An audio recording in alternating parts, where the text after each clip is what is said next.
Ja, Bert Fleuren en Pip Verhofstadt zijn samen een nieuw initiatief gestart. Bert Fleuren is naast dat hij de rol bekleedt als nalatenschapscoach, nu ook samen met Pip ritueelbegeleiding gaan doen. En wat dat is, dat willen ze hier komen uitleggen. En hun nieuwe initiatief, dat heet, en ik hoop dat ik het goed uitspreek, Vade Pacem. Welkom Pip en welkom Bert. Dankjewel. Heel even kort terug naar vorig jaar, Bert. Toen zat jij hier, omdat je ook over je nieuwe bedrijf van de nalatenschapscoach wilde vertellen. Klopt. Hoe gaat het ermee? Goed. We zijn, ik heb ook een administratiekantoor. Daar zijn we druk bezig geweest met digitalisering. Zodat we nu en in de toekomst ook concurrerend kunnen blijven werken. Ja. En dat er tijd vrijkomt voor mijn andere passie en dat is het nalatenschapscoachschap. Ja.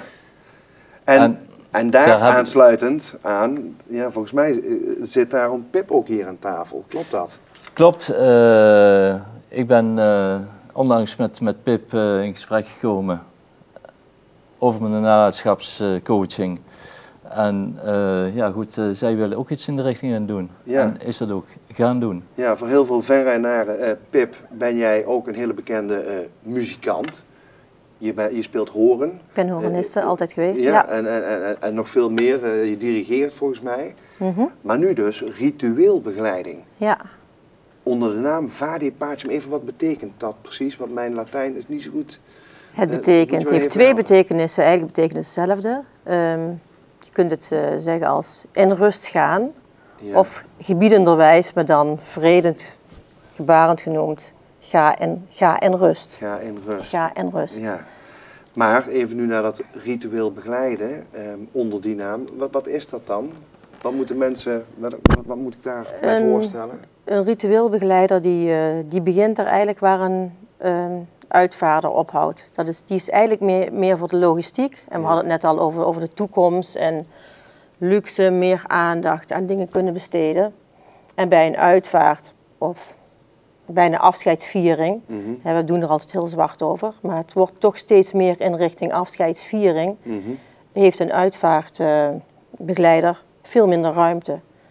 En een ritueel begeleider begint daar zijn taak. Ja, maar wat doen jullie dan?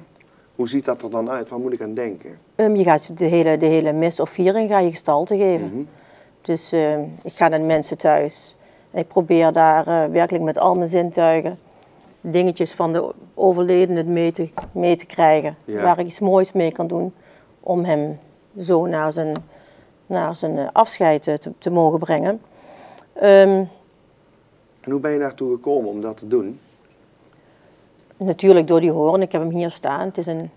Het was nooit symboliek ervoor, maar nu is het wel geworden. Ja. Toeval bestaat niet. Het is een clowntje met een horen. Ja, die horen, dat wisten we allemaal, dat weten we allemaal. En die clown is toch om mensen in een hele droevige periode van hun leven toch die lach te kunnen gaan geven. En ik probeer ook daarbij te benadrukken dat zo'n viering is niet meer voor de gestorvenen, die is er voor de nabestaanden. Ja. Die moeten vanaf het moment verder dat het afscheid nog komen moet, moeten die eigenlijk al aan de slag kunnen gaan met hun rouwverwerking.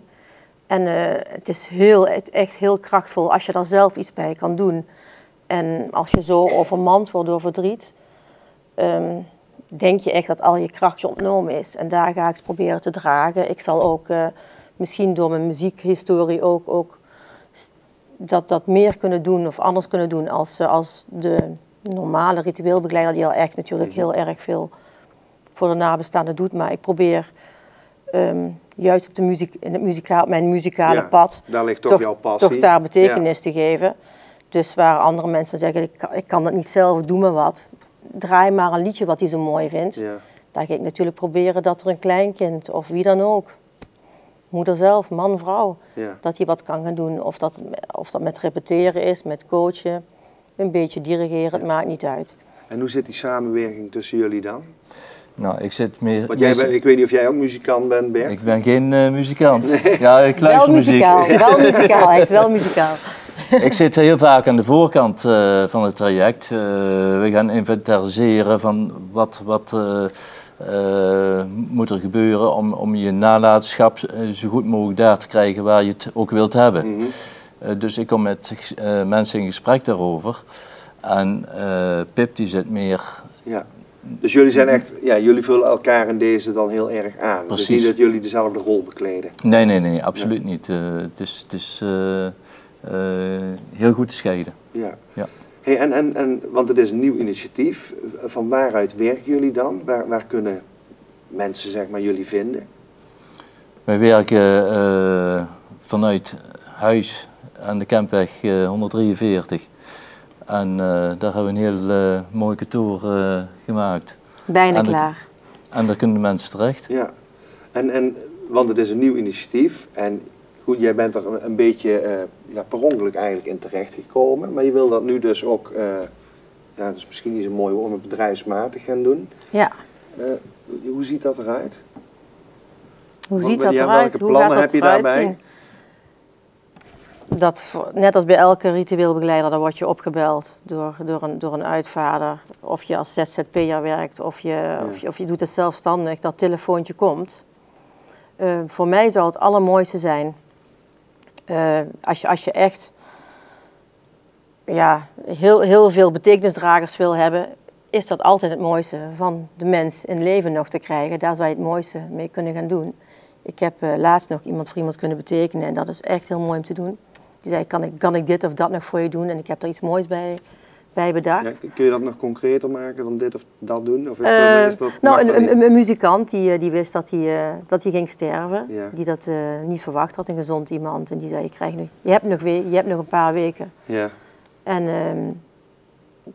hij heeft veel voor mij geklust, hij heeft veel voor mij gedaan. En toen ik zei, kan ik nog wat voor je doen? Zei hij, ja, je moet zorgen dat je een fijn lijf hebt met je kindjes en een gezin en af en toe meedenken. Ja, tuurlijk, dat doe ik graag en ik zal je niet vergeten. Maar je hebt zoveel voor mij gedaan, wat zou ik nog voor je kunnen doen? Ja. En terwijl ik met hem zat te praten, hadden we steeds achtergrond Ernst Mosch en zijn hand bleef me dirigeren. Dus ik zei, als ik nou probeer te regelen hier, ik weet niet of het me lukt, hier jouw muzikanten te krijgen, zou je dat nog fijn vinden? Want het kan ook dat ze dat helemaal niet fijn vinden. Ja. Toen zei hij, zullen denken dat dat lukt. Ik zei, ga het proberen. En de volgende dag lukte dat. Ja.